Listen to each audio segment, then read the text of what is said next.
Hello, welcome to Jason the Old Millennial. My name is Jason, speaking to you here in my basement in the great state of Kansas. Today I'm continuing my series, the second part of my 100 favorite movies all time. So now we are going to do number 95 through number 91 on my list. So bring you 5 really great movies in my opinion, recommended movies if you haven't seen them. And I got a little bit of everything here, so I hope you enjoy this list. And let's get to it here on Jason the Old Millennial.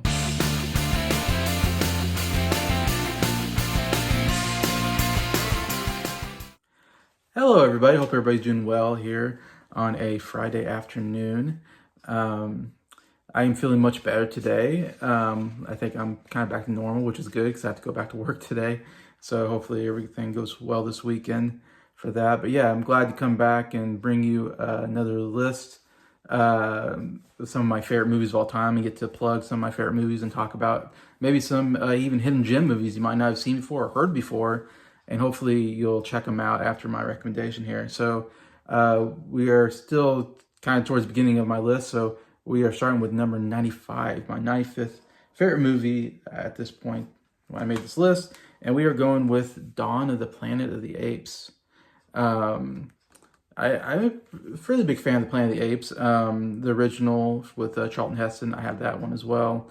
It's always been, always loved that as a kid, you know. And the other ones are okay. I'm not as big on them. There's like 5 original movies. And then they redid the series. And what was this? I didn't see the time, or I mean the date on here, but I'm sure this is at least 10 years old now by this point. But they, so this is like a 10-year-old movie now. It's gonna get a 10-year anniversary. But this is the second movie in the new trilogy that they came up with. The first one was called Rise of the Planet of the Apes, which when it first came out, I'm like, oh, okay, they're just a rehash. I mean, it's not a do-over or whatever of the first. And I don't know if it's really connected to the first series at all. It's almost like its own series of Planet of the Apes movies. Done differently, I guess, talking about through the idea of how did it start? How did the Planet of the Apes, how did the apes take over the planet, you know? And so to me, it was like, oh, just another remake, you know? But I saw the first one in the movie theater, Rise of the Planet of the Apes, and I thought it was a pretty decent movie. That was a cool idea, explaining how, you know, the virus hit the human race and they were experimenting on monkeys and making them smarter. And you have Caesar, played by Andy Serkis. Andy Serkis does an absolutely amazing job. Andy Serkis is like the GOAT of motion capture actors. I mean, he's so good. He's a really good actor, I think. And definitely deserves an Oscar for these type of performances that he gives. But he plays the main character, Caesar, in this trilogy anyways. But yeah, when I thought Rise of the Planet of the Apes, pretty good movie. And I saw this in the movie theater, I thought this was an absolute masterpiece. It was one of my favorite movies of that year, 2014 for sure. And it was done by Matt Reeves. Matt Reeves is one of my favorite directors today. He's like one of those directors that I really watch out for. You really got his name for, now I'm trying to think of the name of the movie, kind of this found film kind of horror movie that he did, monster disaster movie that he did first, which I'm forgetting the name of, but then this was fairly soon afterwards. He does this one. I don't know if he might have done the third movie, War of the Planet of the Apes. He's most known now for doing The Batman, which was a huge hit for him. And I'm guessing he's going to do the sequel to that one. So Matt Reeves is definitely one of the best up-and-coming directors, I feel like, right now. I say up-and-coming. He's here, but yeah, I don't know if he's getting the recognition they should. But to me, this is his best movie and is an incredibly directed movie. It's a really good sequel to the first movie where we get this, we're getting kind of this, the apes are definitely getting smarter and they have their own, you know, community. Caesar's the leader of the apes, and there's still a human population, but they keep away from each other. Most of the human population has died out because of this virus. So we got those are left. You got some pretty good actors here. Jason Clarke I really like, and you got Gary Oldman, which is great. Kerry Russell. So you got some good stuff here. Cody Smith-McPhee, before he got an Oscar nomination for Power of the Dog as a kid here.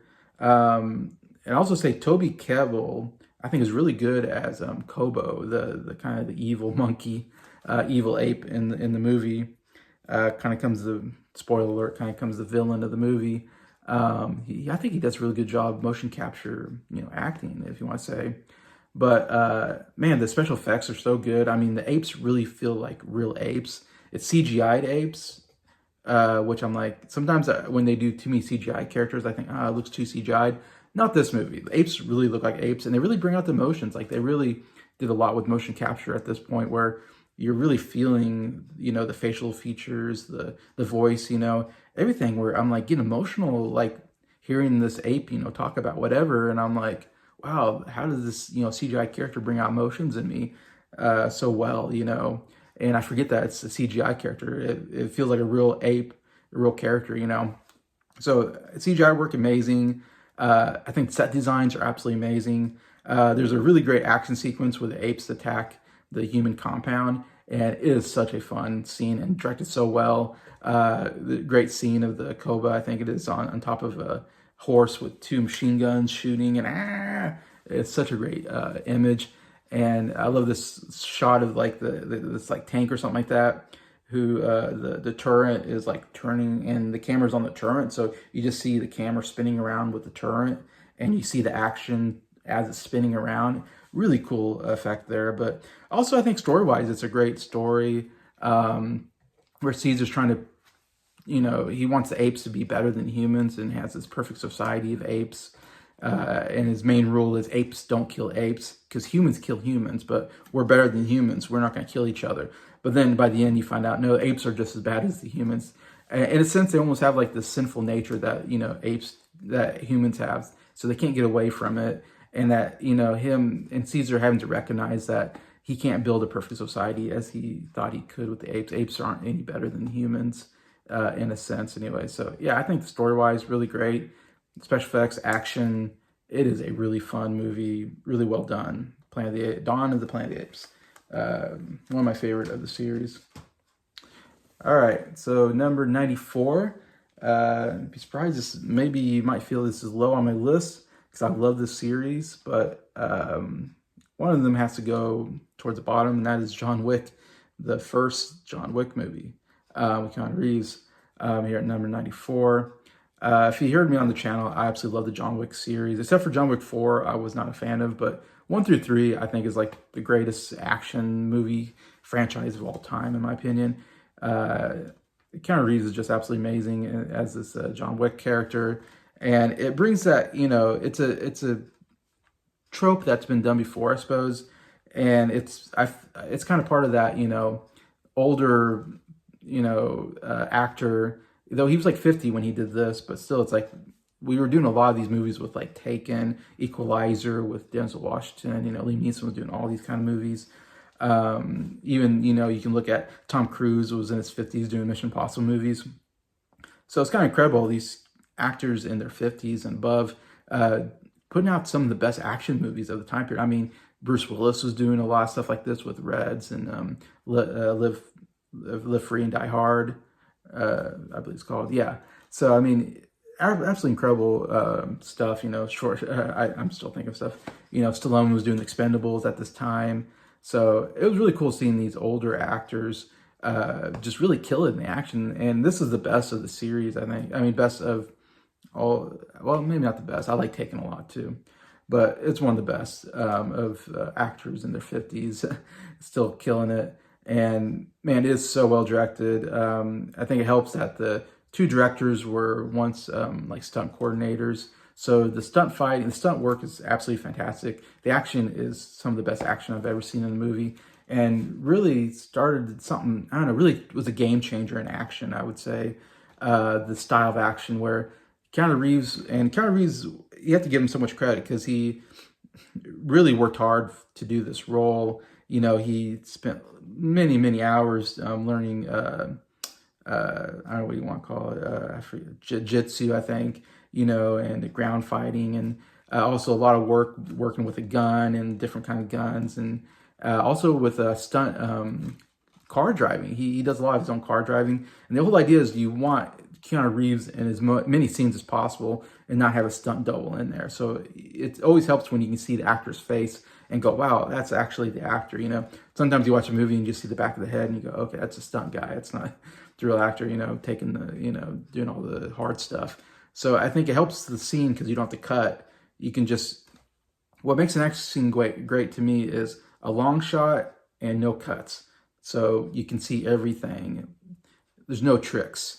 I hate movies that are close-ups and fast cut, and because you're like, I don't know what's going on. But when you can see everything in a wide shot, and you do it in like one shot, and and you can see everybody's face. I mean, it just makes the action scene so much better, and that's what they did such a good job here. And the way he moves around is so incredible, and how he's able to grapple somebody, shoot somebody, and then take someone down with a grapple move, and shoot him, and then or hold him for a second while he shoots this guy, and then shoots him.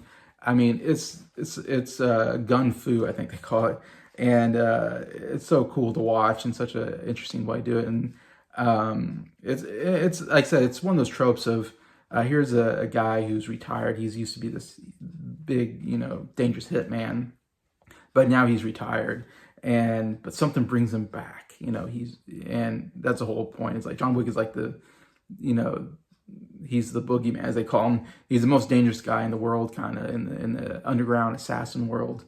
And he's out, and now he gets brought back in because of the stupid son of a mobster kills his dog, And but I love the story of that because it makes sense to me. You're like, why did he murders a bunch of people because one guy kills his dog? But of course, first off, if you have a dog, you get it. Like that scene always crushes me, seeing the dog get killed, and like, oh my God, like someone killed my dog, I would want to kill him too, so I'm totally like for John Wick killing these people for killing his dog. Like I have no problem with that. First off. Second off, the dog represents his dying wife. His wife died, and that was the last thing that his wife bought him. So it was the dog helped him grieve his wife's death. So killing that dog, was very personal to him. So I do love that idea of that, and that's why he goes crazy and starts killing all these bad mobster people. But just the way it's shot is just the cinematography. The way it's shot is just some of the best action cinematography I've ever seen.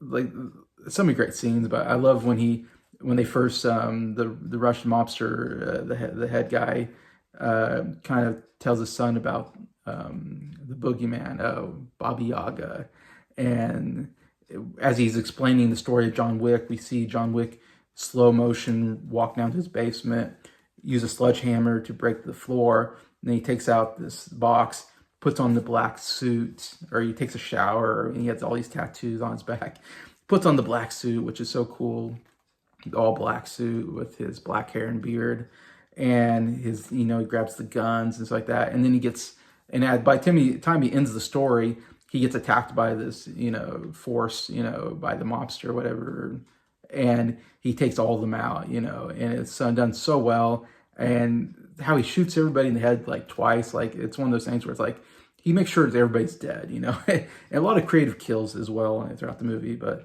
I'm talking a lot about this movie, but I do love what it brought to the action franchise and action genre, in my opinion.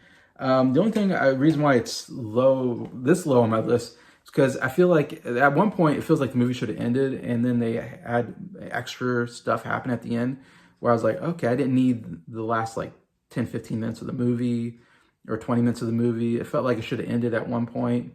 And so, I don't know, I didn't like the way they did. I think they did much better in the next two movies, in other words, in ending them. So the ending I wasn't crazy about, and it hurt the movie a little bit, but still, it's an incredible action movie. John Wick at number 94 on my list.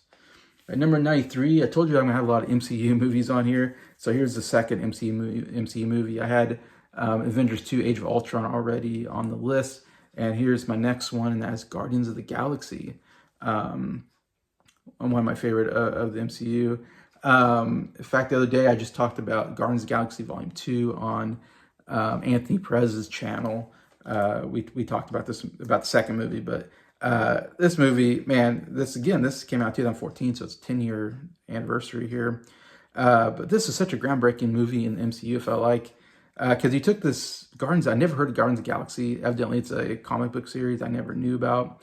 But it took this kind of obscure comic book series of characters and made them one of the best movies and best franchises in superhero movies, which is absolutely incredible how they did that. And it's so quirky. I think that's what helps it.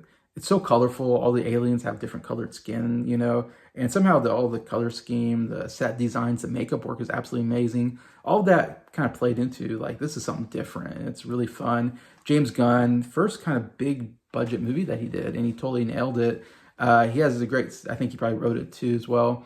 He has a great sense of comedy mixed in with good action that really does well with this kind of movie.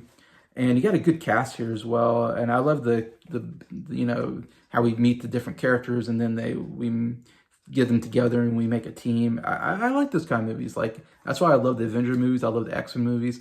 I love movies where you get characters with different abilities and you combine them to form a team, and they combine their abilities together to accomplish something. I think is really cool. Obviously, the big star is Chris Pratt, and I love that Chris Pratt gets the lead here, Star-Lord. One of my favorite characters in the MCU. I mean, what a great character. Again, he's kind of this, playboy, hotshot guy, but also very funny, and quippy and all that. And Chris Pratt, this is his first really big starring role. I was a big Chris Pratt fan because of Parks and Recreation. He's absolutely hilarious in that movie. I mean, that TV show. And it's funny, he was a little, not, I don't think he was fat, but everybody talking about being a little chubby, but he really bulked up for this role, which was kind of cool. He got in really good shape, but still has that comic ability, but can be the, romantic lead now. So to me, when I saw him on Parks and Recreation, I thought, this guy is a star. Like, this guy should be starring in movies. And so when this movie came out, I was so happy for Chris Pratt. And he went on to be, to me, is one of the biggest stars in Hollywood and most bankable lead actors because of that combination of good looks. And he's a good actor, I think, and also very funny. So he can do action, he can do comedy, he can do drama, he can do a romantic, he can do everything now. And he does a good job starring here and kind of carrying the lead role, and made him a star, really, because he's gone off to do great things with the Jurassic World series and so forth. But Zoe Saldana, she's already established, she's great here. Crazy, Bradley Cooper does such a good job with Rocket's voice. It doesn't sound like Bradley Cooper at all. It's even crazy that it's Bradley Cooper doing that. Then you got Batista as Drax, which I was a fan of his as a wrestler. And then you get this, and I thought he was just going to be a small part. And then I was like, wow, he was a bigger part of this movie than I even realized. And they brought some very good comedy out of a guy that's just a really big, bodybuilder guy. And I never knew he could do comedy like this.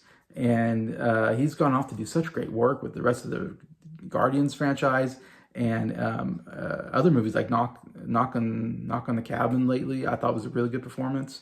So he's turned into a really good performer, I think, and starts here. So this movie really starts a lot of things. It starts Chris Pratt's career, starts James Gunn as one of the top directors today, and also I think Batista is a bankable, actor as well. So really great cast and just a really fun movie. Action scenes are pretty well done.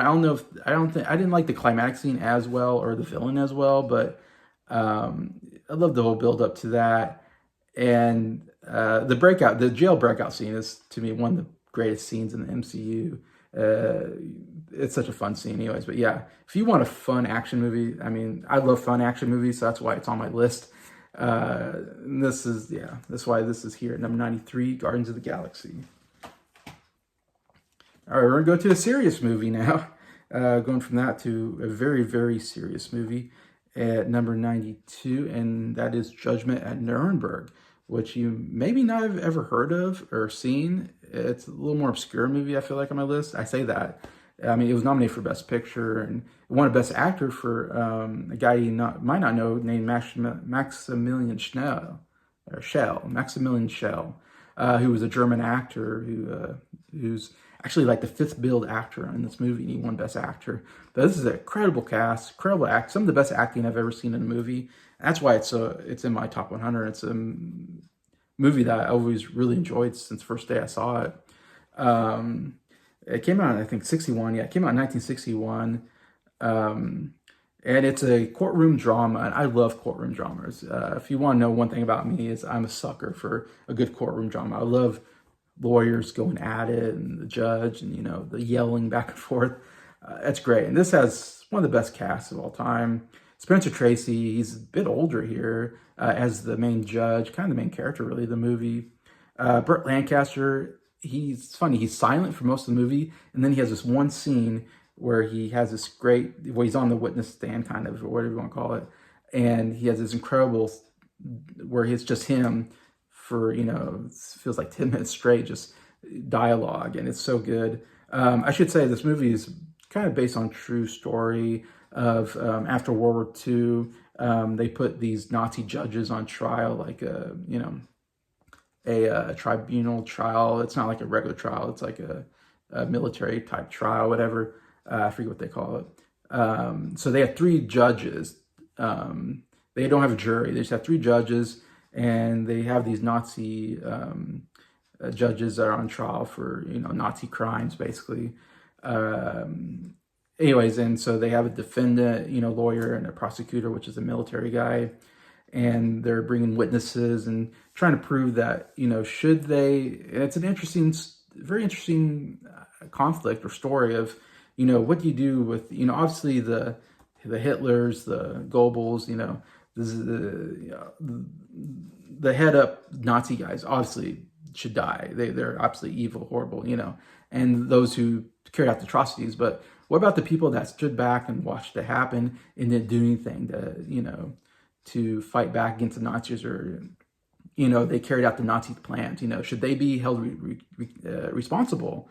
Even though they were just doing their duty as, German, they were following orders, let's say, should he be, also as guilty as everybody else anyway? So it's a very interesting, conflict of ideas and debate, and which is, I really love about the ideas that are being thrown out in this movie, and the feeling of, and it makes you question, like, should they be guilty or not? It's not as clear-cut as you might think at first. That's what I love about the movie, is just the ideas that they come up with, and the debate and the arguments they come up with, which makes it so good. When you start questioning yourself, should they be guilty? How guilty should they be? That kind of stuff. Anyway, so that's kind of the basics of the movie. And Spencer Tracy is one of the main judge over this trial. He's one of three judges, but he's kind of the main one we see. But Burt Lancaster is one of the Nazi judges. I say Nazi, he's a German judge that, was a judge over during the Nazi regime. Richard Widmark, very good as the prosecuting lawyer for the military. Judy Garland comes in, has one scene, gets Oscar nominated for Best Supporting Actress, and it's a really good scene where she's on the witness stand. I said Maximilian Schell, he's the defendant lawyer for the Nazi judges. Incredible work. I mean, totally deserved an Oscar. He has one scene at the end where he goes off after Burt Lancaster does his whole spiel, and he comes in to try to save the case and gives absolutely one of the best speeches I've ever heard in a movie. Like, you have to watch this movie. I really wish people would check this movie out. It is 3 hours long. It is a pretty long movie. It's black and white. It's slow moving at times, but the court part is so good, especially the end. Like, if anything, you have to watch the end where you get Burt Lancaster's speech, you get Maximilian Schell's speech, and then you get the verdict, and you get Spencer Tracy gives like a final speech after they give kind of the verdict of what happens. Those three scenes right in a row, man, they are some of the best acting ever. And I remember watching it just being in awe of how good how good the acting is anyway. So I say watch it just for that end scene with those three actors are so good. In fact, I as a Patreon of Did You See That, I requested Mike to watch this movie. He said he's going to watch this movie pretty soon and give a review. I'm kind of curious. I have a feeling he probably will tell me it's very boring. It's 3 hours long. It's a really boring, slowing movie. I'm afraid he's going to say that, and I'll be like, dang it, Mike. I wish I can get you to like one of these classic movies. Because so far I've been recommending movies, and Mike's like, oh, it's boring. I'm like, dang it.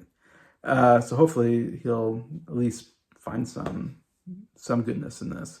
I also have to shout out Montgomery Clift, who was a really struggling alcoholic actor at this point. He was a big actor in the 50s, but by the time 1961, his alcoholism was taking a toll, and he wasn't a bankable star anymore. But they brought him in for this one scene. I think he got nominated for an Oscar, and it's a pretty good role, but it's funny because he's perfect for the role because he was such a mess in real life, and he played a character that was like a mess in the movie. So it was like almost a autobiographical type of role for him, but he did so well because he just had to act like himself.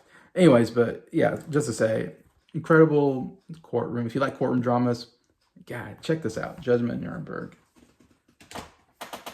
All right, last movie at number 91.